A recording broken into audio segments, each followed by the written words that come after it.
આગામી સમયમાં હજુ પણ વરસાદ વધારે આવવાની સંભાવનાઓ પણ છે। રેસ્ક્યુની કામગીરીમાં મદદરૂપ થવા માટે 3 એનડીઆરએફની ટીમ તથા 5 એસડીઆરએફની ટીમ એ કાર્યરત છે। ત્યારે જે તંત્ર એલર્ટ કર્યા છે એ પ્રમાણે પ્રવાહ ન ઉતરી જાય ત્યાં સુધી રાજ્ય સરકાર વતી વિનંતી છે, કોઈ પણ લોકો આ પ્રકારનું જોખમ ન લે।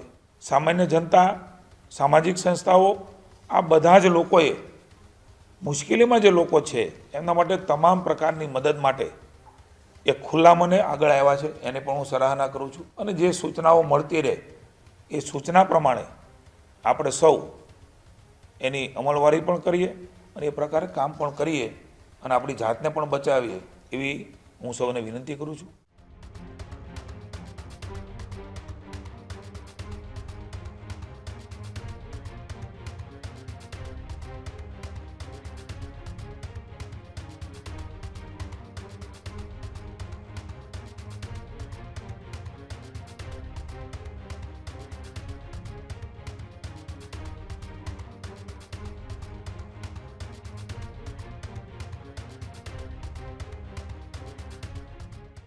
રાજ્યમાં વરસાદના અંગે સરકારની પ્રેસ કોન્ફરન્સ કરવામાં આવી, જેમાં મંત્રી જીતુ વાઘાણી દ્વારા પ્રેસ કોન્ફરન્સ કરવામાં આવી। ત્યારે મંત્રી જીતુ વાઘાણી શું કહી રહ્યા છે, આવો સીધા ત્યાં જ જઈએ। ટેલિફોનિક ચર્ચા કરી છે, તંત્ર સાથે મોનિટરિંગ કરી રહ્યા છે। એમણે પણ મુખ્યમંત્રીશ્રીએ પણ સ્ટેટ ઇમરજન્સી ઓપરેશન સેન્ટરની રિયલ ટાઈમ મોનિટરિંગ કર્યું છે। સ્ટેટ ઇમરજન્સી ઓપરેશન સેન્ટર એ પણ માનનીય મોદી સાહેબે શરૂઆત કરી હતી ને જિલ્લામાં પણ આ પ્રકારના સેન્ટરો સાથે સતત સંપર્કમાં સેન્ટર રહીને ડિઝાસ્ટર અને મદદની જ્યાં જરૂર છે ત્યાં એ પહોંચાડી રહ્યા છે અને સંપર્કમાં રહી રહ્યા છે।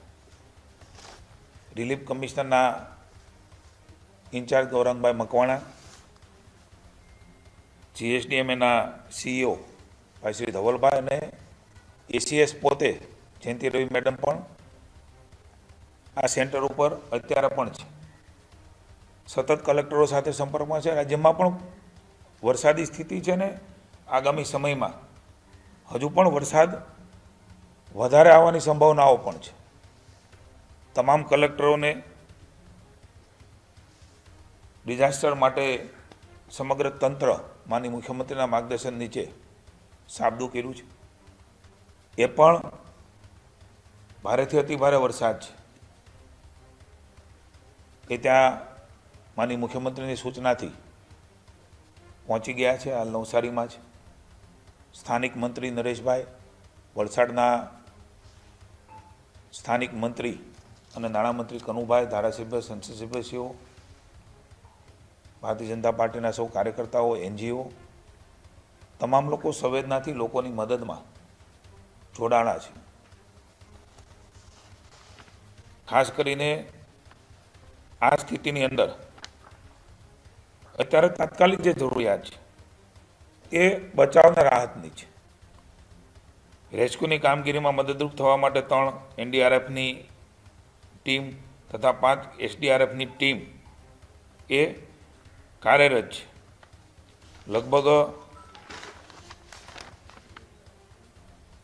25 જેટલી બોટો પણ ફાળવવામાં આવી છે અને જેટલી પણ જેવી જરૂર હોય એ પ્રમાણે કેન્દ્ર સરકારે પણ મેં પહેલાં કહ્યું એમ મુશ્કેલીની સમયે એ ગુજરાતની જનતાની સાથે છે, એટલે માત્ર મદદ કરવાની વાત નહીં પણ અહીંયા એ પ્રકારની ટીમો પણ પહોંચાડી છે ને સાંજ સુધીમાં અન્ય પણ ટીમો એ અહીંયા આવી રહી છે।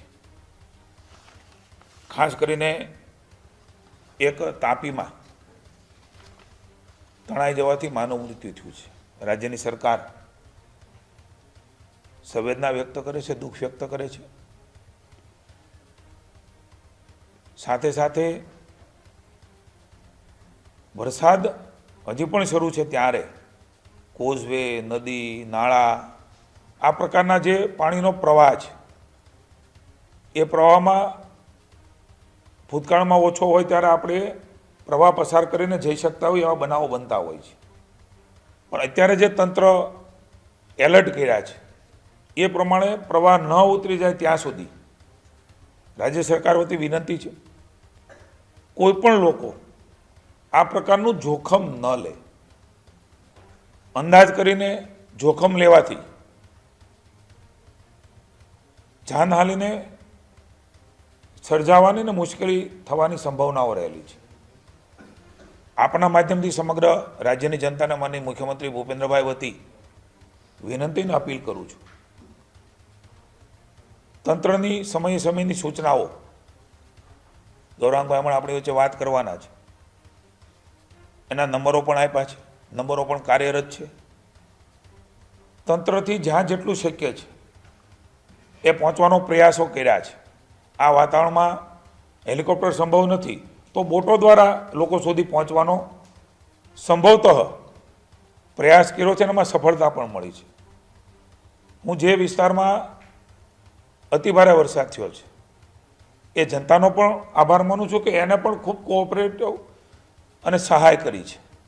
એ પણ તંત્રને મદદ કર્યા છે. સાથે મળીને આ મુશ્કેલીમાંથી બહાર નીકળવાની ગુજરાતની જનતાની જે તાસીર છે એ તાસીરને આપણે વધારવી પડે, અભિનંદન આપવી પડે. આ સંજોગોમાં આપણે ઝડપથી બહાર નીકળીને કોઈને મુશ્કેલી ન થાય. માનનીય મુખ્યમંત્રીશ્રી સતત ચિંતિત છે, સતત મોનિટરિંગ કરી રહ્યા છે, સંપર્કમાં છે વહીવટીતંત્ર સાથે, જિલ્લાના વહીવટીતંત્ર સાથે પણ સંપર્કમાં છે.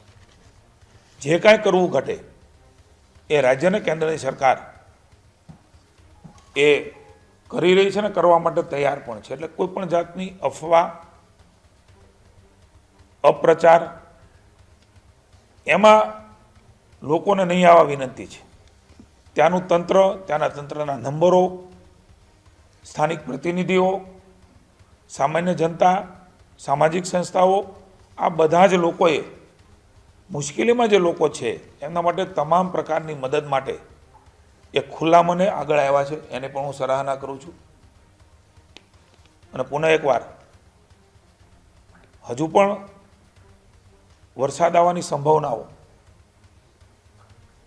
રહેલી છે ત્યારે આપણે જ્યાં જેવી રીતે તંત્રની સૂચના હોય એ સૂચના પ્રમાણે આપણા પરિવારને, આપણી જાતને ત્યાં રોકીને ક્યાંય પણ મદદની જરૂર હોય તો તંત્રને જાણ કરીને ચોક્કસ એ મદદ પણ માગીએ. અને જે સૂચનાઓ મળતી રહે એ સૂચના પ્રમાણે આપણે સૌ એની અમલવારી પણ કરીએ અને એ પ્રકારે કામ પણ કરીએ અને આપણી જાતને પણ બચાવીએ એવી હું સૌને વિનંતી કરું છું. ગૌરાંગભાઈને હું વિનંતી કરું, આપનો કોઈ પ્રશ્ન હોય તો.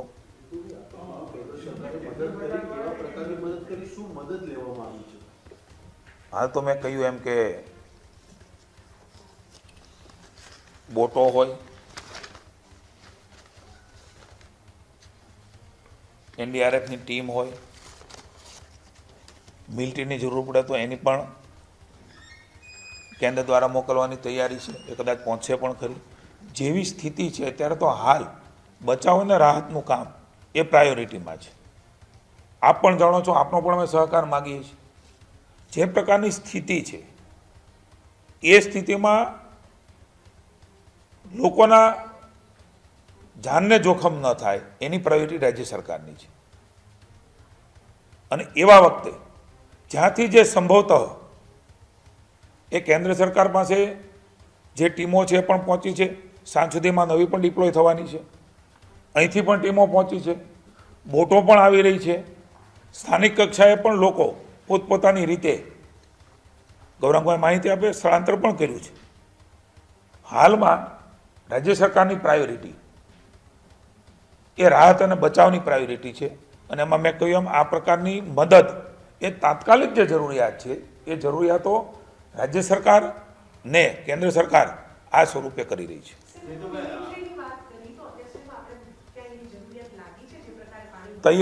તૈયારી તમામ પ્રકારની કેન્દ્ર સરકારે રાખી છે.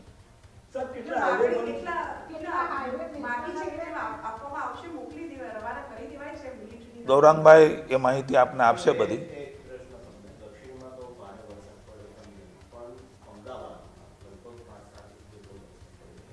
અડધું અમદાવાદ પાણીમાં ડૂબેલું છે.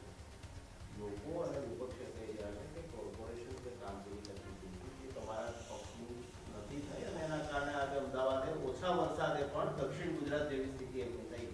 મને એવું લાગે છે કે કુદરતી આફતોમાં પણ રાજનીતિની વાત કરવી, હું ઘણું બધું કહી શકું પણ હું વિપક્ષને એ બારામાં પણ નથી કહેતો.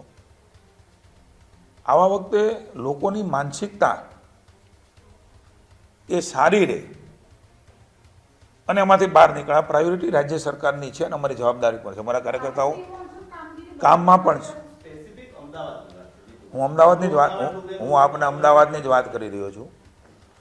એક ધારો આટલો બધો વરસાદ આવે ત્યારે સ્વાભાવિક ક્રમે તંત્રએ કામગીરી કરી છે, તો પણ અતિ ભારે વરસાદમાં અહીંયા નહીં, હું કોઈ બચાવ કરવા નથી માગતો, વિશ્વના વિકસિત કન્ટ્રીના શહેરોમાં પણ તમારા ટીવીના માધ્યમો દ્વારા મેં આ સ્થિતિ જોઈ છે.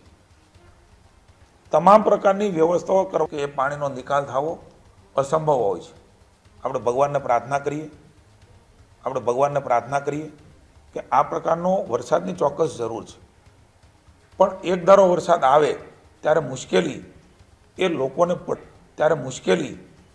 લોકોને પડતી હોય છે અને એની પણ સંવેદના રાજ્યની સરકાર વ્યક્ત કરે છે. ભવિષ્યની અંદર ક્યાં એવું દેખાતું હશે કે આ વરસાદમાં ન થવું જોઈએ, આપના માધ્યમથી પણ જણાવજો, તંત્ર પણ ફિલ્ડમાં છે ત્યારે ધ્યાનમાં આવશે કે આ પ્રકારે આટલા વરસાદમાં ન થાય, એની ત્રુટિ પણ સંભવતઃ પૂરી કરવા માટે રાજ્ય સરકાર હંમેશા તત્પર હોય છે. ગૌરાંગભાઈને વિનંતી કરું પૂરી માહિતી એ આપને રાજ્યવ્યાપી જેટલી પણ માહિતી છે અવેલેબલ માહિતી અહીંથી તમને અમારે તો આ ડિઝાસ્ટર અને મોનિટરિંગ સિસ્ટમમાં જે છે આપને આપીશું, કારણ કે આ દર કલાકે બદલાતી બાબત છે. વરસાદ ક્યાંક ઓછો ક્યાંક વધારે પાણી ઉપર પડ્યું હોય ઉપરવાસમાં તો પણ એ રસ્તા બંધ થતા હોય છે. એટલે જેટલી પણ માહિતી છે એટલી તમને આપવાનો પ્રયાસ ચોક્કસ કરીશું. ખેડૂત ભાઈઓ છે ખેતરમાં ડ્રોન ઉડાવતા હોય છે ત્યારે આપણે એક પ્રશ્ન સતાવતો હોય છે કે જે આપણે અત્યાર સુધી જીપીએસ ટેકનોલોજી વાળા ડ્રોન વાપર્યા છે, જેથી કરીને મોબાઈલ ટાવર છે અથવા તો હાઈ ટેન્શન લાઈન પસાર થતી હોય, કોઈ વૃક્ષો હોય, ત્યારે જે જીપીએસ ટેકનોલોજી વાળા ડ્રોન છે એમાં ટકરાય અને ટ્રેસ થાય છે. પણ એગ્રીઓન લાવ્યું છે GNSS ટેકનોલોજી ડ્રોન, જેથી કરીને એ ડ્રોન છે એ કોઈ જગ્યાએ ટકરાય નહીં, પોતાની રીતે જ ડિસિઝન લે છે ને મૂવ થઈ જાય છે, જેથી કરીને GNSS ટેકનોલોજી ડ્રોન છે એ વાપરવાનો આગ્રહ રાખો. આ જ પ્રકારની તમામ અપડેટ જોવા માટે ન્યૂઝરૂમ ગુજરાતને લાઇક, શેર અને સબસ્ક્રાઇબ કરવાનું ભૂલતા નહીં.